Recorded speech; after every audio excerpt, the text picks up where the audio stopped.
Bon et bien bonjour à tous, aujourd'hui on se retrouve sous ce beau soleil couchant en Amérique à Bryce Canyon pour que je vous présente les deux Harley Davidson que nous avons eu avec papa pendant ce road trip. Là vous avez la mienne qui est la Street Glide de chez Harley Davidson et à ma droite nous avons la Road King qui est aussi de chez Harley Davidson. Je vais vous les présenter tout de suite, donc on va commencer par la mienne, donc la Street Glide. Pour ce qui est de tout ce qui est vraiment technique, allez voir des présentations de professionnels.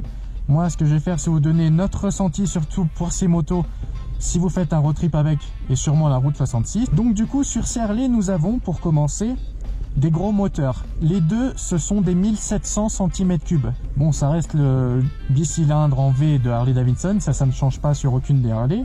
Donc c'est très lourd. Donc sur la mienne, on est sur du 376 kg. J'ai les petites notes, si je vérifie. Le réservoir d'essence, il fait 22,7 litres, donc on peut dire 23 litres. Quand on est aux États-Unis, c'est super parce que l'essence, elle coûte pas cher. Mais en France, c'est vrai que faire un plein là-dessus, ce serait quand même beaucoup plus ennuyant. Quelque chose qui me dérange, que ce soit sur la Road King ou sur la Street Glide, c'est forcément le poids. Donc quand on roule, on ne le sent absolument pas. Le poids, c'est vraiment pas un problème. Par contre, quand on est à l'arrêt, par exemple faire une marche arrière, ces deux modèles n'ont malheureusement pas la marche arrière. Ça existe, les motos avec marche arrière, au cas où si vous n'êtes pas au courant. Donc celles-là, elles ne l'ont pas et c'est vraiment un point négatif parce que manœuvrer 380 kg, c'est vraiment très compliqué. Le poids est aussi dérangeant quand vous devez reculer justement. Par exemple, vu que c'est un poids très lourd, si votre pied il glisse un petit peu sur le sol, il faut réussir à rattraper ce poids-là. Autre aspect négatif, bon on va vraiment commencer par le négatif. Moi je pense l'embrayage, c'est vraiment très dur. Alors quand vous êtes comme ici aux États-Unis, que vous avez vraiment des grandes lignes droites, c'est pas un problème parce que vous ne passez absolument jamais les vitesses. Dès que vous êtes en ville, comme on a eu dans Los Angeles, cet embrayage c'est vraiment une horreur. Il est vraiment très dur à embrayer, quoi. Vous le voyez, j'ai déjà mal à la main. Donc du coup, l'embrayage c'est quand même un point négatif. Donc le positif quand même sur cette Harley, et même sur l'autre c'est pareil, c'est que pour les lignes droites et les longs trajets comme on fait là, c'est vraiment génial. C'est très reposant. La selle, vous le voyez, c'est quelque chose de vraiment énorme. C'est un canapé, vous êtes très bien assis dessus. Les selles sont à peu près les mêmes. Donc la mienne est à peine plus confortable que la Road King, mais c'est vraiment léger.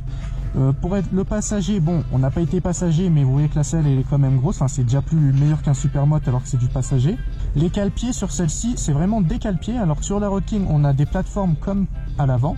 En autre point positif, vraiment, c'est les valises. Donc ça, c'est vraiment le point positif de ces Harley. C'est pour ça qu'on a pris ces modèles et pas des modèles plus petits. Donc déjà, ce qui est vraiment génial, c'est que comme vous le voyez, elle ferme à clé. Donc quand vous allez, vous êtes en voyage, vous voulez faire une excursion, vous n'avez pas peur qu'on vous vole tout ce qu'il y a sur votre moto, comme vous avez avec des sacoches qui sont des sacoches pas en dur, donc qui ne ferment pas à clé.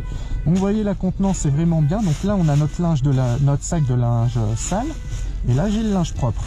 Non, ça c'est encore du sale. Là c'est le propre. Donc apparemment, vous le voyez, il faut qu'on fasse la machine à laver. Mais niveau contenance, je sais pas exactement combien il y a de litres. C'est quand même gros. On n'a pas vraiment de problème pour ranger nos affaires. Il suffit de bien s'y prendre. Et là, on referme à clé. Donc avec la petite serrure, vous avez la même exactement de l'autre côté. En plus, un porte-bagages, c'est pareil sur les deux motos. Sur celle-ci, il faudra faire attention quand même. Il y a l'antenne de la radio, du GPS que je vais vous montrer juste après. D'abord, on va passer sur la Road King. Donc la Road King, la moto de papa. Donc déjà niveau look, on est quand même un peu mieux que la mienne. Ça fait vraiment plus Harley d'avoir tous ces phares. Bon, la mienne elle est quand même belle, je l'aime beaucoup, hein. Mais là on est vraiment sur quelque chose d'esthétique. Pour moi c'est vraiment une vraie Harley niveau look en tout cas. Déjà au niveau du compteur, là on est vraiment sur du basique. Donc comme vous le voyez là, vous avez en fait sur votre réservoir. Alors ça, moi c'est un truc qui m'a pas trop plu quand je l'utilisais, parce que je l'ai utilisé au début. Pour regarder le compteur, il faut vraiment baisser la tête vu qu'il est au niveau du réservoir. C'est pareil pour tout ce qui est les signes. Là, vous avez le point mort, les clignotants. Donc, je vais mettre un clignotant, voilà, c'est ici. Donc, si vous voulez voir si vous avez mis votre clignotant, il faut quand même vraiment baisser la tête. Donc, moi, c'est quelque chose qui m'a un petit peu déçu quand même. Après, vous avez le point mort et là, je sais plus ce que c'est. Enfin, voilà, c'est vraiment très basique, mais vous avez quand même tout ce qu'il faut. C'est-à-dire que là, avec la gâchette qui se trouve ici, vous changez là tout ce que vous avez. Donc vous avez le kilométrage total, donc là elle a 10 500 miles. Vous avez deux tripes que vous pouvez remettre à zéro. Vous avez les tours minutes ainsi que la vitesse engagée, donc c'est quand même pas mal pour un si petit compteur. Donc là vous avez la jauge à essence, tous les voyants sont lumineux, donc on peut y voir la nuit sans problème. Alors un point négatif que je n'ai pas souligné sur la mienne mais qui est pareil sur les deux pour moi, c'est ici au niveau des trappes d'essence qui ne ferment pas à clé. Donc c'est vrai que ça peut être embêtant. Alors ici ça va, les gens sont quand même respectueux, mais en France vous avez quand même des gens qui s'amusent à siphonner les réservoirs. Donc c'est quand même un point négatif, que ce soit sur celle-ci ou je vous montre tout de suite sur la mienne. Vous avez juste à appuyer là sur le bouton et ensuite juste à dévisser. Donc c'est à dire quand votre moto est garée, n'importe qui peut siphonner votre réservoir. Donc ici à la rigueur c'est que 17 € le plein, mais en France c'est 40 € qui partent en lot. Alors ensuite sur cette Road King nous avons quand même les valises, c'est les mêmes, je pense que la contenance est exactement la même. Le porte-bagages, mais il est même un peu plus gros que sur la mienne, mais toujours aussi pratique. Nous ce qu'on fait c'est qu'on met nos valises, on les plie et on les met dessus, parce que forcément pour venir ici on a dû avoir des valises dans l'avion, donc on a pris des valises pliables et on les met ici avec des tendeurs tout simplement. Alors sur celle-ci au niveau des 4 pieds passagers, nous encore une fois on les utilise pas, mais là vous avez vraiment des plateformes, donc là votre chérie elle sera vraiment comme à la maison, parce que sur les deux motos vous avez les petits dossiers, donc c'est vraiment très agréable j'imagine d'être derrière. Donc la Road King, pareil, elle a 22,7 litres de contenance au niveau du réservoir, 379 kg tout plein fait, donc elle fait 3 kg de plus que celle-ci, ce qui est assez étonnant parce que comme ça en tout cas on ne dirait pas. 89 chevaux, donc la mienne aussi 89 chevaux, donc la mienne, la Street Glide, elle fait 4,6 kg par chevaux. Et celle-ci elle fait 4,7 par chevaux. Donc c'est des motos qui sont quand même vachement lourdes, elles sont quand même très stables une fois que vous roulez. Quand vous êtes à l'arrêt, il faut quand même prendre l'habitude, c'est-à-dire il faut prendre l'habitude de la gérer dans les manœuvres, parce que même quand vous avancez, pas forcément quand vous reculez, mais quand vous avancez, elle reste tout de même très compliquée à tourner.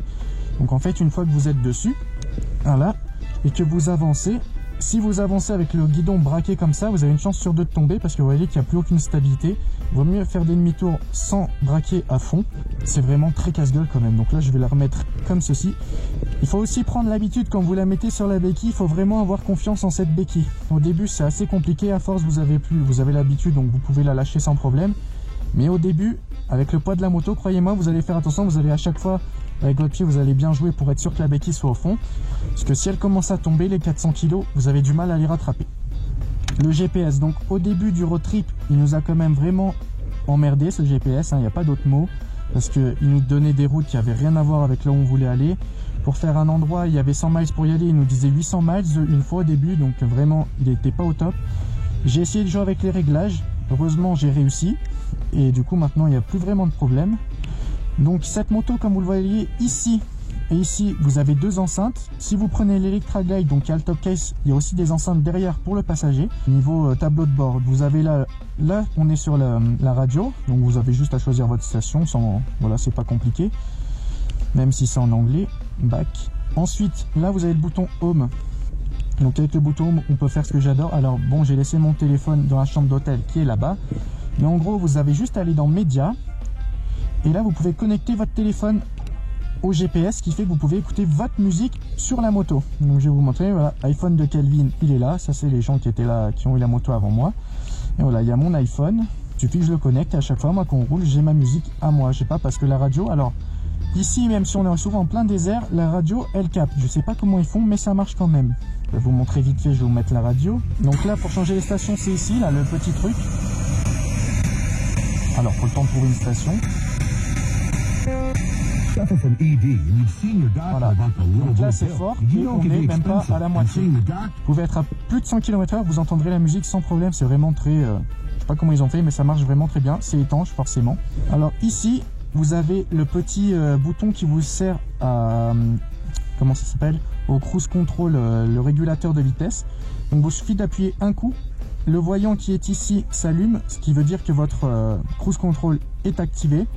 Donc ensuite vous vous mettez avec votre poignée de gaz, vous mettez à la vitesse que vous souhaitez, vous appuyez un coup vers le bas Et bon, là ça marche pas parce que je suis à l'arrêt. Et le petit voyant se mettra au vert et votre cruise control sera activé, ce qui fait que vous n'aurez plus à toucher à la poignée de gaz. Votre moto restera à la vitesse que vous avez sélectionnée. Le GPS c'est vraiment basique, mais c'est quand même assez complet. Donc ce qui est bien, c'est que vous avez donc, comme tous les GPS, vous avez la map. Si vous n'avez pas forcément l'endroit où vous voulez aller, mais que vous voulez voir la carte, vous pouvez. Ensuite, vous pouvez choisir où vous allez, donc vous mettez l'adresse. Et il y a un truc qui est vraiment bien, c'est le trip. C'est quand vous décidez de faire une balade où vous voulez partir d'un point A à un point D en passant par A, B et C, eh bien vous pouvez mettre chaque point dans le GPS et il vous fera passer à chaque endroit que vous souhaitez. Ça c'est vraiment pas mal. Bon bah pour ce qui est d'Harley, je pense qu'on a fait le tour. J'ai pas vraiment grand chose en plus à vous dire. On va arrêter là. Et si jamais vous faites la route 66 et que vous n'aimez pas forcément les Harley en France, je vous conseille quand même de tenter de prendre une Harley pour ce voyage, parce que c'est vraiment les motos parfaites pour. Bon, ben en tout cas, j'espère que cette petite présentation, elle vous aura plu. Encore une fois, c'est la présentation, c'est du bas de gamme, on va dire. C'est vraiment pour les gens qui comptent peut-être prendre une Harley en road trip. C'est pas une présentation professionnelle. Si vous comptez acheter ces motos, vous voulez tout savoir, niveau du moteur, les fourches, tout, bah allez voir des trucs de professionnels. Il y a des journalistes qui sont là pour ça. Moi je suis pas journaliste, je vous dis juste notre avis, notre ressenti sur ces motos. Ça fait maintenant plus d'une semaine et demie qu'on les conduit tous les jours. On a fait plus de 2600 km avec, donc on peut quand même en parler sans problème, je pense. Donc voilà, en tout cas je vous remercie d'avoir regardé et on se retrouve bientôt pour une nouvelle vidéo du road trip.